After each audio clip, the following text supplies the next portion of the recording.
बायोटी प्रकल्पाची संख्या 13 की 8 मोठा प्रश्न, मनपा अधिकारी संभ्रमात. कल्याण डोंबिवली महानगरपालिकेच्या महासभेत पुन्हा एकदा प्रशासनाच्या कामकाजावर प्रश्नचिन्ह उपस्थित झाले आहे. मार्च 25 रोजी पार पडलेल्या महासभेत अनेक महत्त्वाचे मुद्दे चर्चेला आले, मात्र सभा वेळेत सुरू न झाल्याने सुरुवातीलाच गोंधळाचे वातावरण निर्माण झाले. दुपारी 2 वाजता होणारी सभा तब्बल 2:45 वाजता सुरू करण्यात आली. दरम्यान एनआरसी कंपनीच्या कर वसुलीच्या मुद्द्यावरून नगरसेवकांनी प्रशासनाला चांगलेच धारेवर धरले. तरीही या प्रकरणावर कोणताही ठोस निर्णय घेण्यात आला नाही. मनपा आयुक्त अभिनव गोयल यांनी संबंधित अधिकाऱ्यांसोबत चर्चा करून पुढील महासभेत निर्णय घेतला जाईल असे आश्वासन दिले. मात्र आजच्या सभेतील सर्वात मोठा गोंधळ निर्माण झाला तो बीओटी बॉट प्रकल्पांच्या आकडेवारीवरून. मनपा उपायुक्त योगेंद्र राठोड यांनी दिलेल्या माहितीनुसार बीओटी तत्वावर उभारलेल्या प्रकल्पांमधून अद्याप एकही रुपया महसूल मिळालेला नाही. म्हणजेच व्यावसायिकांकडून थकबाकी वसुली पूर्णपणे रखडलेली आहे. याच मुद्द्यावर अधिक माहिती विचारली असता मनपा अभियंता रोहिणी लोकरे यांनी एकूण 7 प्रकल्प असल्याचे सांगितले. मात्र नगरसेवकांनी यावर आक्षेप घेत एकूण 13 प्रकल्प भाडेतत्वावर दिल्याचा दावा केला. यामुळे मोठा प्रश्न निर्माण झाला आहे. बीओटी प्रकल्पांची खरी संख्या 7 आहे, 8 आहे की 13? महानगरपालिकेच्या अधिकाऱ्यांनाच नेमकी आकडेवारी माहीत नसल्याचा गंभीर आरोप आता केला जात आहे. या संपूर्ण प्रकारामुळे प्रशासनाच्या पारदर्शकतेवर प्रश्नचिन्ह निर्माण झाले असून पुढील महासभेत यावर नेमका खुलासा होणार का? सन्माननीय सभागृह नमस्कार. एनआरसी या कंपनीबाबत मी आपल्याला ब्रीफ करतो. एनआरसी ह्या कंपनीला आपण 1995 मध्ये बांधकाम परवानगी देण्यात आलेली होती. 1995 ला बांधकाम परवानगी देताना तिला जो ओपन टॅक्स त्यावेळी लागला होता तो होता इयरली 2,17,43,656 रुपये. हा आपला टॅक्स होता ओपन लँडचा. त्या ओपन लँडच्या टॅक्सवरती कंपनीनं आक्षेप नोंदवला. आक्षेप नोंदवल्यानंतर कंपनी आपल्या कल्याण कोर्टमध्ये तिने दावा दाखल केला. कंपनी दावा दाखल केल्यानंतर मान्य कल्याण कोर्ट मधून 12,65,474 इतकी करयोग्य रक्कम त्यांनी निश्चित केली. परंतु ही रक्कम आपल्या पालिकेला मान्य नसल्यामुळं आपण परत जिल्हा कोर्टमध्ये उपस्थित राहिलो आणि जिल्हा कोर्टनी ही जी रक्कम आहे ती 12 लाख वरून 1,55,94,912 इतकी निश्चित केली. नंतर एनआरसी कंपनीला ही रक्कम मान्य नव्हती. त्याच्यामुळं एनआरसी उच्च न्यायालयामध्ये त्यांनी रिट पिटिशन 33/19/2005 हे दाखल केलं आणि ते दाखल केलेला याला जजमेंट म्हणून मान्य हायकोर्टनी त्यांना आपल्याकडे ओपन लँड टॅक्स म्हणून जमा करण्यासाठी डायरेक्शन दिल्या. त्या दिल्यानंतर एनआरसी कंपनीनं आपल्याला 77,58,284 इतकी रक्कम आपल्याकडे पे केली आणि 1,23,00,000 आपल्याकडं बीजी दिली, बँक गॅरंटी दिली. त्याच्यानंतर तरीही ही रक्कम कंपनीनं बीजी आपल्याकडे ती क्लिअरन्स नाही झाली. त्यांनी का भरली नाही आणि जर भरली नाही तर आपण का नाही त्यांच्यावर कारवाई केली, तो एक मुद्दा. दुसरा एक मुद्दा होता की आपण थकबाकी आपली पेंडिंग असताना देखील आपण त्यांना वेअर हाऊसची वगैरे जी कामं चालू आहेत त्यांना आपण का परमिशन दिलं आणि कशा पद्धतीने परमिशन दिलं. आणि अजून तिसरा मुद्दा होता की कोणी परमिशन दिलं तर महासभेला अवगत करावं असं काल आपण त्यांना सांगितलं होतं. त्याचं पूर्ण वर्गीकरण नव्हतं मागितलं की ती जी अमाऊंट आहे त्याचे वर्गीकरण आम्हाला महासभेला द्या म्हणून. ओके. सन्माननीय पीठासीन महोदय, याच्यामध्ये 13/3/2020 या दिवशी NCLTचा निकाल लागला आणि NCLTच्या निकालाप्रमाणे 13/3/2020 पूर्वी आपलं त्यांच्याकडं 123 कोटी, त्यावेळी 13/3/2020 ला 123 कोटी त्यांच्याकडे आपलं प्रलंबित होतं, म्हणजे कंपनीकडे आपली लायबिलिटी होती.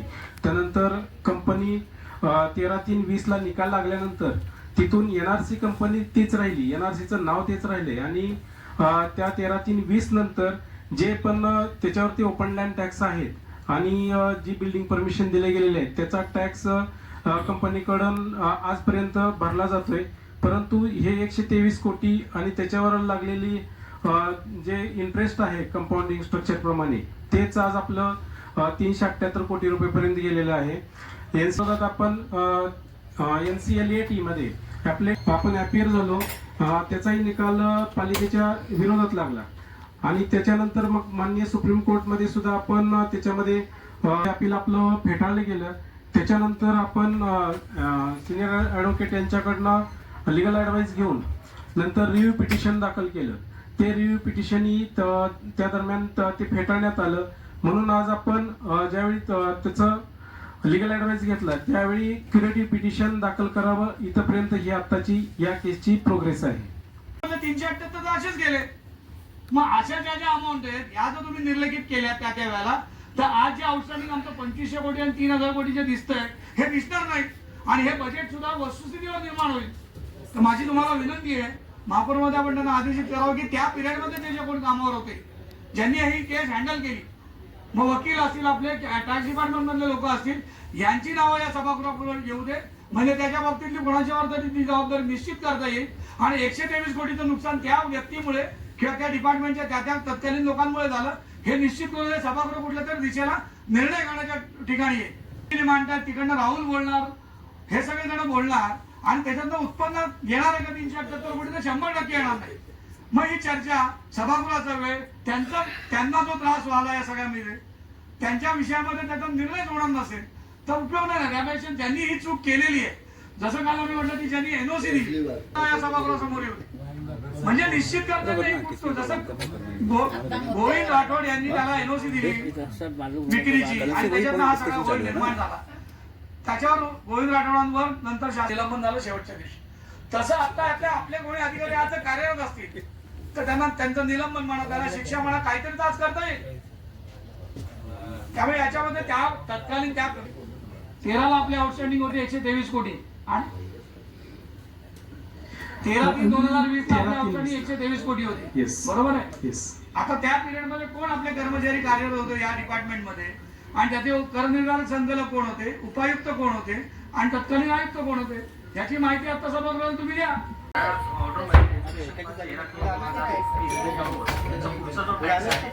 टॅक्स भरणा करून आपण 2,65,15,192 हे भरणा करून आपण प्लॅन मंजुरी दिली. पण माझं त्या निर्णयानुसार की 13/3/2020 यानंतरचे जे काही भरणा होतं त्या भरणानुसार आपण केलो. मागचा भरणा आपण 2020 पण बीओटी तत्वावर 2008-9 ला आपण या प्रॉपर्टी सगळ्या बीओटीवर दिल्या आणि त्याची आज देखील कुठे काय चाललंय काय कोणालाही कळायला मार्ग नाही. अशीच एक प्रॉपर्टी जी गरडा सर्कलला आपली कल्याण डोंबिवली साहेब एक प्रॉपर्टी बीओटी वर आपण दिलेली आहे. अनेक वर्षापासून ती प्रॉपर्टी तशीच पडून आहे. अशा मोक्याच्या जागेवर असलेली आपली कल्याण डोंबिवली महानगरपालिकेची एवढी मोठी प्रॉपर्टी जर अशीच पडून राहत असेल आणि त्याच्यातनं महापालिकेला 1 रुपयाचं उत्पन्न मिळणार असेल तर माझं म्हणणं आहे की बीओटी तत्वावर दिलेले आपण जे त्यांच्याबरोबर केलेले अग्रीमेंट आहे ते कुठेतरी रद्द व्हावे. नाहीतर ती प्रॉपर्टी आपण आपल्या ताब्यात, साहेब एवढी मोठी प्रॉपर्टी आहे आणि त्याला करोडो रुपये खर्च केलेले आहेत. मला माझ्या माहितीप्रमाणे दुसरी एक बीओटीची आपली कल्याण पूर्वची प्रॉपर्टी आहे विठ्ठलवाडीची, त्याला मला वाटतं साहेब 2008 ला आपण दिली होती. आता कुठेतरी तुम्ही आल्यानंतर आता त्याला आपण कुठेतरी क्लिअरन्स आणि परमिशन दिली आणि आता ते कुठेतरी काम सुरू झालंय. माझी आयुक्तमध्ये आपल्या माध्यमातून मला विनंती करायची आहे की जे बीओटीचे प्रकल्प असे पेंडिंग आहेत आणि साहेब मला तर वाटतं डोंबिवलीचा प्रकल्प तर छोट्याशा शुल्लक एमआयडीसीच्या प्रकरणामुळे तो पेंडिंग पडलेला आहे. तर ते एमआयडीसीचं प्रकरण कुठेतरी मिटवावं आणि ते प्रकल्प आपल्या ताब्यात घेऊन त्याच्यावरती कल्याण डोंबिवली महानगरपालिकेला मोठ्या प्रमाणात उत्पन्न मिळू शकतं. मोठ्या करोडो रुपयाच्या प्रॉपर्टीज आहेत ज्या आज अशा सडत आहेत. तर त्याच्यासाठी माननीय आयुक्त महोदय आपण वैयक्तिक या 2 ज्या मुख्य विषय आज या सभागृहासमोर आले त्याच्यात आपण वैयक्तिकरित्या लक्ष घालावे अशी माझी विनंती आहे. सन्मान्य पीठासीन अधिकारी तर आमच्या प्रभागातला तो वादवा हॉलचा कल्याण स्पोर्ट्स क्लब त्याच्यामध्ये पण तरण तलाव म्हणून आपण त्याला मान्यता दिली की बाबा तरण तलाव आपल्या शहरातील लोकांना वापरण्यासाठी सुविधा होईल, सगळ्या गोष्टी होतील. लेक ब्युटिफिकेशन मागे आहे. त्या 2च गोष्टी बाकी आहेत. बाकी सर्व सुरू आहे मॅडम. तिकडे हॉल सुरू आहेत, रेस्टॉरंट सुरू आहेत, अजून काय काय सुरू आहेत, रात्री उशिरापर्यंत सुरू आहेत. परंतु आपल्याला जे नागरिकांना सुविधा देण्यासाठी आपण जे प्रोजेक्ट केला तरण तलाव त्याची परिस्थिती तुम्ही बघाल तर आता थोड्या दिवसात मासे सोडून ते मासे पकडायला लागतील मॅडम. ते तलावात मासे पकडू शकत नाही, एवढं प्रदूषित येते. त्या तरण तलावामध्ये मासे सोडायला लागतील आमच्या गावाला तिकडच्या. तर माझी एकच विनंती आहे की तुम्ही तात्काळ त्यांच्यावरती कारवाई करा. मोठ्या प्रमाणात त्यांच्यावरती आपला कर बाकी आहे. त्यांच्याकडनं आपल्याला मालमत्ता जी आता आपण मॅडम त्यांच्यावर अग्रीमेंट केलं असेल 20 वर्षाचं आता आपल्याला ती प्रॉपर्टी हस्तांतरित होणार आहे, या अपेक्षित आहे का 2025 ती आपल्याला म्हणजे आपल्याला मिळाली पाहिजे. पण अजून ती आपल्याला जे मिळणं आहे ते बनलंच नाही तिथे, तर कशी काय मिळणार? कालचा विषय असेल किंवा 10-15 दिवसा अगोदरचा विषय असेल, जे आयुक्त साहेबांनी जे चार्जेस वाटलेले आहेत त्याच्यात कुठेच बीओटीचा उल्लेख नाही. मग हे प्लॉट्स आपण देऊन टाकलेले आहेत का? उपायुक्तांना जे चार्जेस दिलेले आहेत ना साहेब, तुम्ही पण त्याच्यामध्ये लक्ष घातलं पाहिजे. ते उपायुक्तांना चार्जेस त्याच्यामध्ये बीओटीचा उल्लेखच नाहीये. प्रकल्प आहे, अनेक प्रकल्प आहेत, 2च प्रकल्प नाहीये, 8-9 प्रकल्प. किती प्रकल्प आहेत बीओटीचे आपल्याकडे? ते बघा, त्यांच्याकडे आकडा पण नाही. साहेबांकडे 13 प्रकल्प आहेत. कल्याण डोंबिवली महानगरपालिका क्षेत्रामध्ये 13 बीओटीचे प्रकल्प आहेत. आणि माझी एक विनंती आहे का, बीओटी हे काय विषय आहे ना, नवीन आता आमच्या करायची नाही, त्यांच्यावरती काय कारवाई करणार? वाधवा स्पोर्ट्स कॉम्प्लेक्स असेल, ट्रक टर्मिनल, त्याच्यावर काय कारवाई करणार ते सांगावं आणि आयुक्तांना तुम्ही रुलीज करा. ठीक आहे, किती महापालिकेला त्यांच्याकडनं येणं आहे? असं असेल तर सभा चालू द्या, विषय चालू द्या आणि याच्यावरती आमचं काय आता बोलणं नाही, निर्णय होणार नसतील आणि निर्णय होणार नसतील आणि ठीक चालली तर आम्हाला चालणार आहे. कारण पण आम्हाला माहिती नाही पडेल नवीन सत्तेचं संबंध की नाही. तुम्ही बरोबर बोलताय. बार चालू आहे, तसंच हुक्का पार्लर चालू आहे. अनेक बीओटी प्रोजेक्ट जसं लाल चौकी मधला आहे, तिथेही कपड्याचे प्रदर्शन वगैरे भरवले जातात. त्याची फी कोण घेत आहे? काही याचा ताळमेळ नाहीये. ही मी जे बीओटी अंतर्गत जे खाते प्रमुख आहे त्यांनी 13 बीओटीचे जे प्रकल्प आहेत ते आता सद्यस्थितीत त्याची काय परिस्थिती आहे, त्याच्या टॅक्सच्या माध्यमातून किती येणे, प्रत्येक बीओटीचे जे प्रोजेक्ट आहेत ऐका 60 वर्षासाठी आपण ते दिलेले आहेत आणि मला त्याची संपूर्ण माहिती सभागृहासमोर आता 2 दिवसांनी जेव्हा तेव्हा घेऊन या, प्रत्येकाला डिस्ट्रीब्यूट करा, अभ्यास करायला पण वेळ मिळेल. पण आता जर तुम्ही ह्याच्यावर चर्चा करत बसला तर ह्याच्यातनं निष्पन्न तर काही होणार नाही. आयुक्त त्याचं नियोजन देतील आणि सर्व माहिती सभागृहासमोर देतील ना. सन्मान आपल्या सभागृहाला समजावं म्हणून मी तुम्हाला सांगतो, आताच आपल्या अधिकाऱ्यांनी सांगितले का आपण 24,000 स्क्वेअर मीटर जागा त्या लोकांना दिलेली आहे. साहेब बरोबर ना? त्या 24,000 स्क्वेअर मीटरची समजा ती जागा, त्या जागेचं आजचं काय व्हॅल्युएशन असेल तुम्ही सांगा जरा. तुम्हाला माहित असेलच, पण मी सांगतो किमान 200 ते 250 कोटी रुपयाची ती जागा आहे महानगरपालिकेची. या महानगरपालिकेतील रहिवाशांच्या नागरिकांची, टॅक्स पेअर नागरिकांची जागा आहे, 250 कोटीची जागा आहे आणि आपण त्यांना मोफत वापरायला दिलेली आहे. 1 रुपया अजून त्याचा इन्कम नाही आपल्याला. सर मी चुकीचं बोलतो का? 250 कोटी रुपये किमान त्या जागेची किंमत आहे आज आणि आपण काहीच बोलत नाही. आपण टॅक्स किती येणार, काय येणार? अरे त्या जागेत ना आपल्याला जे काय बांधकाम मिळायचं आहे, आज तरण तलाव कुठे कल्याण पश्चिम आला आहे का? डोंबिवलीला आहे, कल्याण पश्चिमला तरण तलाव आहे का? मग तो मिळायला पाहिजे ना नागरिकांना. उद्देश काय आपला बीओटी करण्याचा? नागरिकांसाठी तरण तलाव मिळाला पाहिजे, तिथे लोक जातील, लहान मुलं जातील, स्विमिंग शिकतील, कुठे ऑलिम्पिकला जातील, हा उद्देश आहे. तर आता एकच चर्चा भरपूर झालेली आहे. तुम्ही एकच सांगा का अपेक्षित किती उत्पन्न आहे बीओटीचं, जे आम्हाला टॅक्स म्हणून या बजेटमध्ये आलं पाहिजे, एवढं तुम्ही सांगा. आणि जिथे त्याच्यामध्ये आता जास्त मी बोलत नाही, अनधिकृत बांधकाम झालं असेल, त्याच्यामध्ये नियमबाह्य काय काम सुरू असेल, त्याच्यावरती काय कारवाई करणार, या 2 गोष्टी क्लिअर करा आणि हा विषय आपण इथे संपू. माननीय पीठाशी आपल्याकडे ट्रक टर्मिनस व पार्किंग प्लाझा विकसित करणे या ठिकाणी टोटल 4 प्रकारचे आपण काही इमारतीचे प्रकार आहेत. त्यामध्ये 4 कमर्शियल मध्ये 1 येतं, गोडाऊन बी मध्ये येतं आणि गोडाऊन ए आणि कमर्शियल 2. त्यामध्ये आरसीसी बांधकाम कमर्शियल 1 हे आरसीसी बांधकाम पूर्ण झालेलं आहे. गोडाऊन बी हे बांधकाम हे पूर्ण झालेलं आहे आणि गोडाऊन ए मध्येही आरसीसी बांधकाम पूर्ण आहे आणि कमर्शियल 2 हे बांधकाम पूर्ण झाले.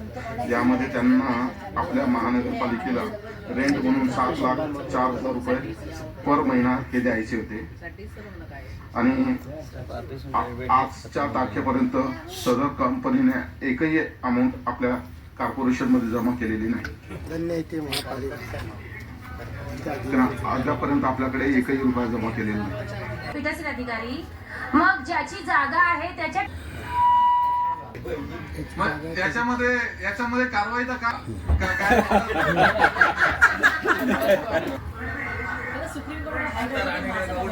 फक्त मी दोनच वाक्यांत आयुक्त महोदय, आपण आर्बिट्रेशन किंवा कोर्टाचे सगळे विषय सांगतो हे इतर गोष्टीसाठी आहे, पण जो मूळ उद्देश होता, समजा आम्ही तरण तलाव या शहरातील मुलांना नागरिकांना तरण तलाव असावा या उद्देशाने ही वस्तू त्यांना जागा दिली, जर तोच उद्देश पुरा होत नसेल तर आपल्याला त्याच्यावर कारवाई करायला आपल्याकडे आधार आहे. दुसरं असे काही म्हणजे तिथे हुक्कासारखे जर गोष्टी होत असतील तर त्याच्यावर सुद्धा टर्म्स कंडिशन मध्ये तसे पर्याय आहेत, तर आपण त्यांना सुद्धा पकडू शकतो किंवा त्यांच्यावर या बाबतीत तर कारवाई करू शकतो.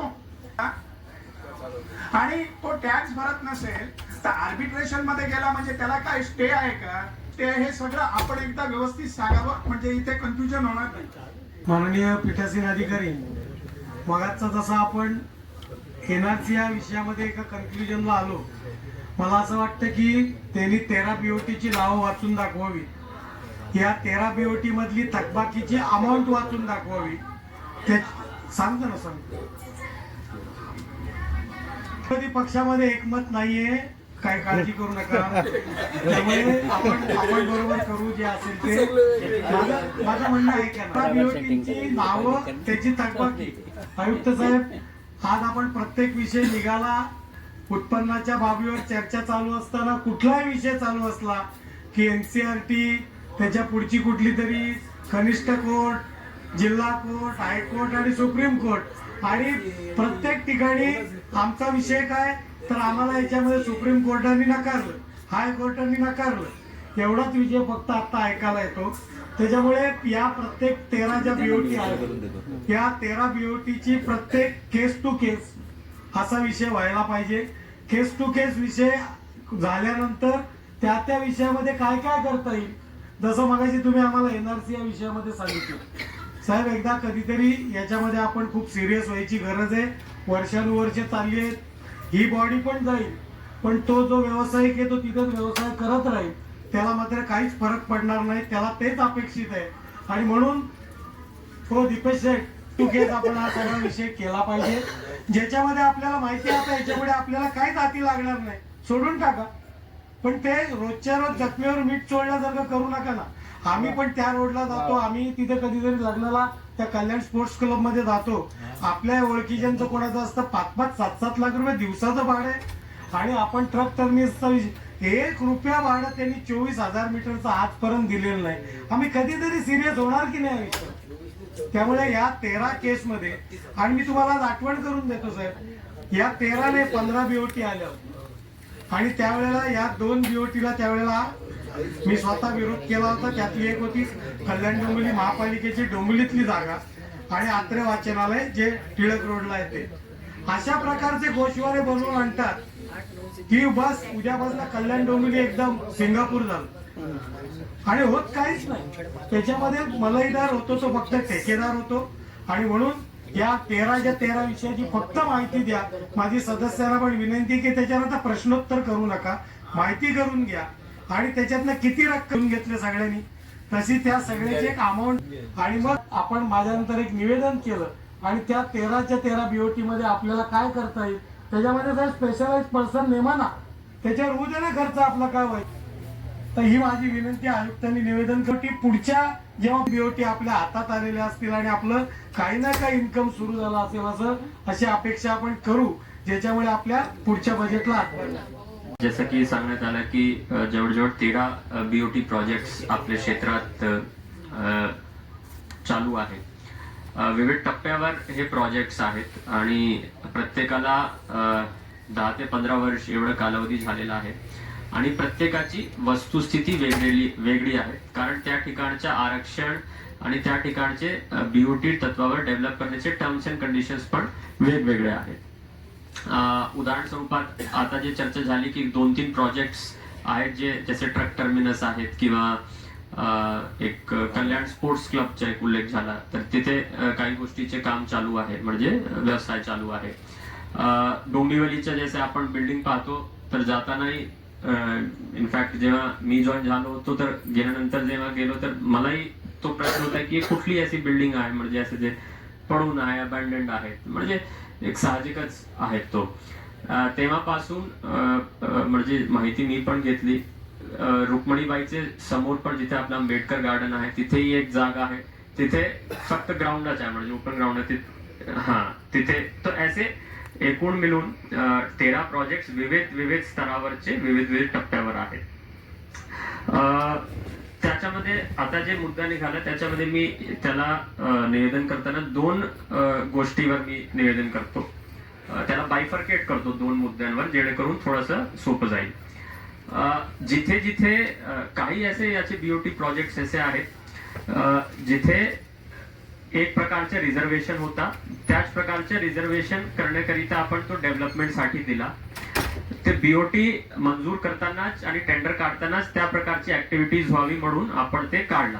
त्याप्रमाणे तो आपल्याला टेंडरचा रिस्पॉन्स आला. आपण त्याला त्याची इन्व्हेस्टमेंट घेऊन, म्हणजे त्यावेळी कॅपिटल कॉस्ट म्हणून पालिकांनी काही अमाऊंट घेतलं, त्याच्या तो पीपीपी मोडवर सारखा तिथे इन्व्हेस्टमेंट त्यांनी केला आणि तो चालवतोय तिथे. त्या ठिकाणी काही केसेसमध्ये पूर्ण क्षेत्र आपण त्याला देऊ शकलो नाही, म्हणून काही ठिकाणी ते कोर्टात गेले, आर्बिट्रेटरकडे गेले की बाबा बीओटी मध्ये आम्हाला एवढं क्षेत्र भेटलं पाहिजे होतं, पण एवढा नाही भेटला, कमी भेटला, म्हणून आमची जी इन्व्हेस्टमेंट होती किंवा आम्ही जे केलं होतं ते व्यवस्थित होऊ शकलं नाही, म्हणून पालिकांनी एवढा निधी आम्हाला परत करावा. या प्रकारची गुंतागुंत तिथे निर्माण झाली. ऍसेच इतर ठिकाणी आहे. मात्र हे नक्कीच आहे की जिथे आज रोजी जे काही व्यवसाय चालू आहे त्याच्यामध्ये 2 गोष्टी मी नमूद करतो की ज्या पर्पजसाठी आपण त्याला परवानगी दिली, जर त्या पर्पजचे व्यतिरिक्त तिथे काही व्यवसाय किंवा बांधकाम होत असेल तर त्याच्यावर आपण नक्कीच कारवाई करू. फर्स्ट. सेकंड, जे रेंट किंवा टॅक्स त्याच्याकडून येणं अपेक्षित आहे त्याच्यामध्ये त्याची थकबाकी असेल तर त्याच्यावरही आपण कारवाई करू. त्याकरिता मी आजच एक सकाळी निर्देश दिले आणि मी आता ऑर्डर पण काढतोय. एक प्रशासकीय टीम गठीत करून त्याच्यामध्ये माझे अधिकारी राहतील, सीयूसीची टीम, काही वॉर्ड ऑफिसर्स घेऊन हे बीओटी प्रोजेक्ट मध्ये ज्या पर्पज करिता दिला होता आपण त्या पर्पजचे व्यतिरिक्त तिथे काम चालू असेल आणि त्याच्या रेंट ही जर शिल्लक असेल तर त्याच्यावर आपण कारवाई करू. हे भाग झाला एक, जे कारवाईचा मुद्दा आपण उपस्थित केला होता.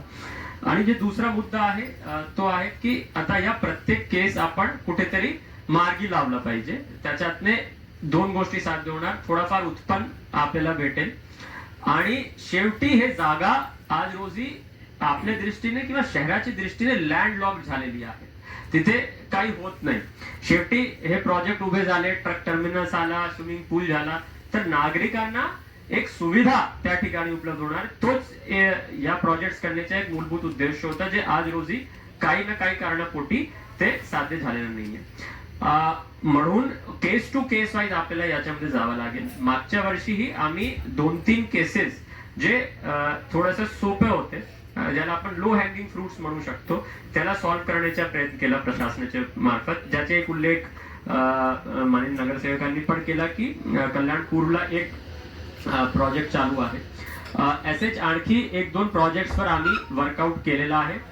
जे ओरिजिनल टर्म्स अँड कंडिशन्स होती त्याच्यामध्ये काही गोष्टीचे अंतर्भाव आहेत, म्हणून काही गोष्टीची प्रपोजल्स करून आपल्याला सभागृहासमोर ठेवून त्याची रिवाइज्ड परवानगी घेऊन काही ठिकाणी शासनालाही कदाचित पाठवावं लागेल मंजुरीसाठी.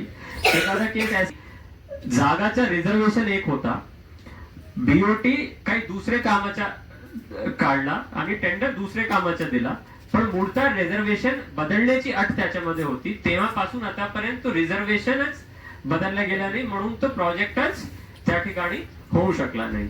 म्हणून असे प्रोजेक्ट जे अडकलेले आहेत त्याच्यामध्ये कदाचित परत रिवाइज करून एक प्रपोजल बनवून महासभेची मंजुरी घेऊन आपल्या शासनाला रिझर्वेशन चेंज म्हणा किंवा या प्रकारची गोष्टी करण्याची गरज लागेल. त्याचा केस टू केस वाईज काम आमच्या चालू पण आहेत. 2 प्रोजेक्ट आम्ही हाती घेतलेले आहेत जे थोडेसे लो हँगिंग आहेत, म्हणजे त्याला कुठेतरी लगेच मार्गी आपण लावू शकतो. त्याकरिता आता दामले साहेब जस्ट बोलले होते, पीपीपी एक्सपर्ट पण घेतलेला आहे, जे मित्रा शासनाची एजन्सी आहे त्यांच्या सोबत पण ते अटॅच्ड आहे आणि त्यांची मदत आपण घेतोय. कारण याच्यामध्ये पूर्ण अरिथमॅटिक पण आहेत की ओरिजिनल लँडच्या व्हॅल्युएशन काय आहे, त्यांची ओरिजिनल गुंतवणूक किती केली होती, त्याची आज रोजी किती व्हॅल्यू आहे, ओरिजिनल टर्म्स अँड कंडिशन्स काय होते, काही प्रोजेक्ट असे आहे की ओरिजिनली 30 वर्षाची लीजवर दिले होते, पण आता 20 वर्ष उलटून गेले तर ते सुरूच नाही झाले, आता राहिलेच 10 वर्ष. मग इन्व्हेस्टरचं असंही म्हणणं होऊ शकते की आता जरी तुम्ही मला सॉल्व्ह करून दिला तर 2-3 वर्ष मला बांधायला लागेल, तर मग मला 3-4 वर्ष शिल्लक राहत आहेत, मग माझी काही इन्व्हेस्टमेंटची परतफेड होत नाही, तर कदाचित लीजचे टर्म वाढवायचे का. म्हणजे सगळी गोष्टीच्या प्रपोजल वाईज आपल्याला प्रोजेक्ट वाईज प्रपोजल तयार करून मंजुरी घेऊन पुढे जाता येईल. काम पण आपण जलद गतीने करण्याचा प्रयत्न करू. जसं मी सांगितलं, एक प्रपोजल आपण मंजुरी घेऊन चालू केलेला आहे, 2 आणखी आपण असे तयार केलेले आहे जे कुठले तरी आपण पुढचे काही महिन्यात आपण मार्गी लावू शकतो. त्याच्याही प्रेझेंटेशन आम्ही आपल्या समोर देऊ आणि इतरही प्रोजेक्ट्स एक एक करून आपण मार्गी लावण्याचा प्रयत्न करू. इनफॅक्ट याच्यामध्ये असाही आम्ही प्रयत्न करतोय की जर तो इन्व्हेस्टर किंवा जे प्रपोजल ज्याचा होता तो आर्बिट्रेशन मध्ये गेला असेल आणि आम्ही हे सॉल्व्ह करण्याचा प्रयत्न करत असतो, तर त्यांनी आर्बिट्रेशनतून केस विड्रॉ केला पाहिजे, जेणेकरून आपली तिथेही काही अडचणी होणार नाही. कारण आर्बिट्रेशनची फीस ही आपल्याला द्यावा लागतो आणि काही अनावधानाने आपल्या विरुद्ध निकाल झाला तर आपल्यावर कॉस्ट होतात. म्हणून या सगळी गोष्टीवर प्रशासनाचे लक्ष आहे. हे 100% मी मान्य करतो की हे काम थोडासा किचकट पण आहे आणि रेग्युलर काम करत असताना याला एक विशेष आपल्याला वेळ द्यावा लागतो. म्हणून काही याच्यामध्ये एक्सपर्ट्स किंवा इतर गोष्टींची मदत लागली तर तेही आम्ही घेण्याचा प्रयत्न करू आणि पूर्णपणे याला सॉल्व्ह करून नागरिकांना सुविधा कशी उपलब्ध होईल, त्याचबरोबर महानगरपालिकेला काही उत्पन्न याच्यातून होऊ शकते ते आम्ही काढण्याचा प्रयत्न करू. आणि पहिली गोष्ट मात्र नक्कीच आहे की जिथे परवानगीचे विरोध काम होत आहेत, व्यवसाय होत आहेत किंवा जिथे जिथे रेंट दिले नाही तिथे आम्ही तात्काळ आजच मी ऑर्डर काढतोय, तात्काळ 2 दिवसात त्या सर्व ठिकाणी तपासणी करून कारवाई करू. आपल्याकडनं समजले सन्माननीय महापौर महोदया, आता विश्वास साहेब सांगतात म्हणून की त्यांच्याकडे 8 प्रकल्प आहेत, उरलेले 5 प्रकल्प कोणाकडे ते बीओटीचे कोण इन्चार्ज असतील ना आपले, हे तर डेप्युटी इंजिनियर त्यांच्यावरती ऐकणार ना कोणतरी. आता प्रकल्प अधिकारी तेच आहे. राठोड साहेबांना साहेब आम्हालाच सांगायला लागेल, आत्ताच त्यांना तुम्ही चार्ज दिलाय. कुठे आधीचे कुठे आपले अधिकारी. मी पण बीओटी मध्ये मागील 2 वर्षापासून विश्वास आहे. साहेब, मी काय म्हटलं, विश्वास नाव असल्यामुळे विश्वास ठेवायला लागेल, कळलं का. आता तुमच्यावरती कोण हे बीओटी यांच्याकडे जातं का स्टेटकडे, बीओटीचा उपायुक्त कोण. नाही, बीओटी प्रकल्पांबाबत शासनाची चौकशी समिती होती. अहो आता मगाशी आयुक्तांमार्फत विश्वास, एक मिनिट, मगाशी स्वतः दामले साहेबांनी रद्द झाले हे सांगितलं, 13 प्रकल्पांची नावं सांगितली. आता तुम्ही त्यातले आम्हाला 9-8ची माहिती दिली, म्हणजे 5 राहिले, म्हणजे 5ची माहिती देणार कोण. शहर अभियंत्यांना माहिती आहे का, त्यांच्या डिपार्टमेंटच्या अंडर होतं का. ते आमच्या लोकरे मॅडम आहेत, ते आता बीएसपीला आहेत, त्यांना माहिती आहे का त्यातली. नाही, कारण आता सुनील जोशींना माहिती होतं ते रिटायर झाले, मग राहिलं कोण, कोणाला माहिती आहे. माहिती आहे ना लोकांना. ते आता जेपी रिसॉर्ट साठी आपल्याला उलट पैसे एकूण सगळे बोलू, ते टाउन प्लॅनिंगवाल्यांना माहिती असेल ना कुठे कुठे परवानगी द्यायच्या. सन्माननीय सदस्य, कार्यकारी अभियंता लोकरे मॅडमनी सभागृहात यायचं विषय तो एका बाजूला चालूच आहे. आता आपण जे सिटी पार्क नवीन बनलेलं आहे ते देखील आता आपण काही गोष्टींसाठी भाडेतत्वावरती दिलेलं आहे, तर त्याच्यामध्ये प्रिकॉशन घेतले पाहिजे. त्याच्यामध्ये पण त्यांचे अग्रीमेंट्स आहेत ते नीट तपासले पाहिजेत. कारण की आता हा विषय आपल्या नजरेसमोर आलेला आहे, तर त्याच्यामध्ये पण आपण जे काय आता तुम्ही याच्यामध्ये ऍक्शन घेणार आहे तर ते त्याच्यामध्ये सिटी पार्कचा पण समावेश करा. तिथे पण आता अनेक गोष्टींसाठी आपण भाडेतत्वावरती ती जागा दिलेली. म्हणजे माझ्या माहितीप्रमाणे, म्हणजे माझ्याकडे जेव्हा पीओटी चार्ज आला त्यावेळेला हे 7च प्रोजेक्ट आणि जेपी तो बीओटी कडे नव्हता, तो नंतर आता बीओटी कडे देण्यात आलेला आहे. तो 8वा प्रोजेक्ट आहे, तो 8वा प्रोजेक्ट आहे. 13 प्रोजेक्ट मलाही माहिती नाही, म्हणजे जी माहिती आहे 7 प्रोजेक्ट एवढीच यादी आहे आमच्याकडे.